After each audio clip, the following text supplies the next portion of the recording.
Assalamualaikum warahmatullahi wabarakatuh.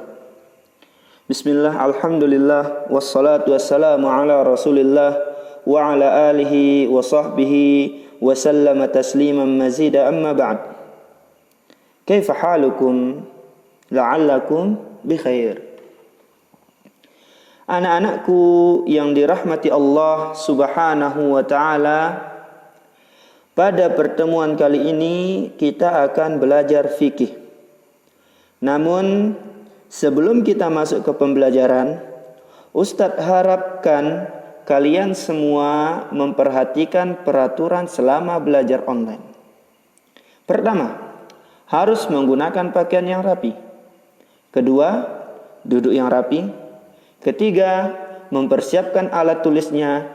Keempat, membuka buku paketnya. Kelima, berdoa. Dan yang terakhir, mendengarkan penjelasan dengan baik.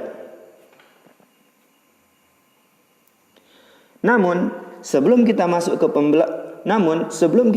ke pembahasan hari ini, Ustadz ingin menjelaskan kenapa kita harus belajar ilmu fikih.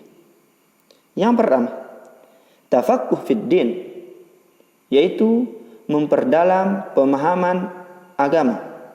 Memperdalam pemahaman agama hukumnya wajib, sebagaimana sabda Rasulullah sallallahu alaihi wasallam, "Talabul ilmi fardhatun 'ala kulli muslimin."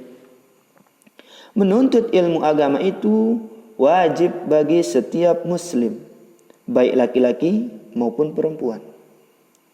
Yang kedua, paham terhadap ilmu fikih adalah nikmat yang agung dan tanda bertambahnya kebaikan.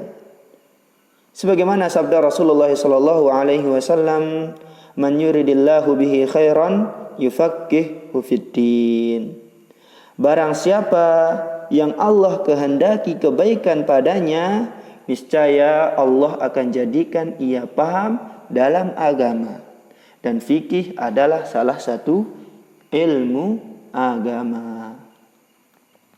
Yang ketiga, fikih bersumber dari Al-Quran dan Sunnah, dan dengan keduanya akan menjaga kita dari penyimpangan atau kesesatan. Sebagaimana sabda Rasulullah sallallahu alaihi wasallam, "Taraktu fiikum amrayn lan tadillu ma tamassaktum bihima, kitaballahi wa sunnata nabiyhi." Aku telah tinggalkan pada kamu dua perkara. Kamu tidak akan tersesat selamanya, selama kamu berpegang teguh dengan kedua-duanya, yaitu Al-Quran dan hadis-hadis Rasulullah sallallahu alaihi wasallam.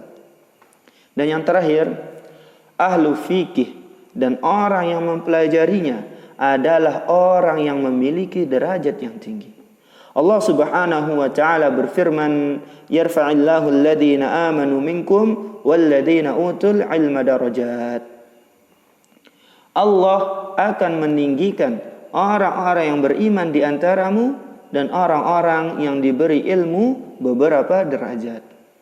Itulah beberapa alasan kenapa kita harus belajar fikih. Baiklah, kita langsung saja masuk ke pembahasan hari ini, yaitu tentang hukum salat berjamaah di masjid. Pada pertemuan kemarin, kita sudah mempelajari keutamaan salat berjamaah. Nah, pada kesempatan ini kita akan membahas hukum salat berjamaah. Salat berjamaah di masjid hukum asalnya wajib bagi setiap muslim laki-laki yang sudah balik, mempunyai akal sehat, mampu untuk berjalan atau menghadiri salat berjamaah, dan untuk orang yang mukim, yaitu orang yang tidak berpergian jauh atau safar. Namun, dalam kondisi lain, hukum salat berjamaah menjadi tidak wajib ketika ada uzur atau alasan syar'i. Contohnya, orang yang safar dari Banyuwangi ke Surabaya, maka tidak wajib baginya untuk sholat berjamaah di masjid. Kemudian orang yang sakit, yang mana sakit itu membuatnya tidak mampu untuk menghadiri sholat berjamaah. Yang kemudian orang tua yang sudah pikun dan wanita. Wanita boleh melakukan atau melaksanakan sholat berjamaah di masjid, tetapi lebih afdolnya dia melaksanakan sholat di rumah saja. Terus, bagaimana dengan anak laki-laki yang belum balik seperti kalian ini? Apakah wajib atau tidak untuk sholat berjamaah? Jawabannya adalah tidak wajib. Karena kalian bukan orang yang dibebankan sama agama. Tetapi sangat dianjurkan dan ditekankan untuk melakukan sholat berjamaah agar kalian terbiasa melakukannya ketika kalian sudah balik. Adapun dalil-dalil menjelaskan wajibnya sholat berjamaah itu sangatlah banyak. Namun di sini Ustadz hanya akan menyebutkan 2 dalil saja, satu dari Al-Quran dan satu lagi dari hadis Rasulullah SAW. Yang pertama dari Al-Quran.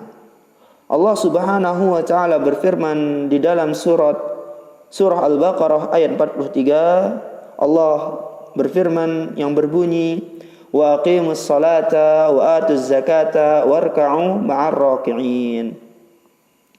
Dan tegakkanlah salat, keluarkan zakat, dan rukuklah bersama orang-orang yang ruku. Kalimat ruku bersama orang-orang yang ruku ini menunjukkan perintah akan kewajiban salat berjamaah. Adapun dalil dari hadis Rasulullah sallallahu alaihi wasallam yang berbunyi, atan nabiy sallallahu alaihi wasallam rajulun a'ma faqala ya Rasulullah innahu laysa li qa'idun yaquduni ila al-masjid. Fasala Rasulullah sallallahu alaihi wasallam an yurakhisa lahu fayusalli fi baitihi. Farakhasa lahu. Falamma walla da'ahu faqala hal tasma'u an-nida'a bis-salah? Qala na'am. Qala fa'ajib. Seorang laki-laki buta datang kepada Rasulullah sallallahu alaihi wasallam dan berkata, wahai Rasulullah, tidak ada seorang pun penunjuk jalan yang menuntunku ke masjid. Lalu ia meminta keringanan untuk salat di rumahnya. Kemudian Rasulullah SAW mengizinkannya untuk salat di rumah. Kemudian tatkala ia akan pergi, Rasulullah SAW memanggilnya dan bersabda kepadanya, apakah kamu mendengar suara azan? Lelaki buta itu menjawab, iya. Maka Rasulullah SAW bersabda, maka penuhilah seruan tersebut, yaitu melakukan sholat berjamaah di masjid. Hadis riwayat Muslim. Hadis ini menunjukkan bagaimana wajibnya seorang muslim untuk melaksanakan sholat berjamaah di masjid.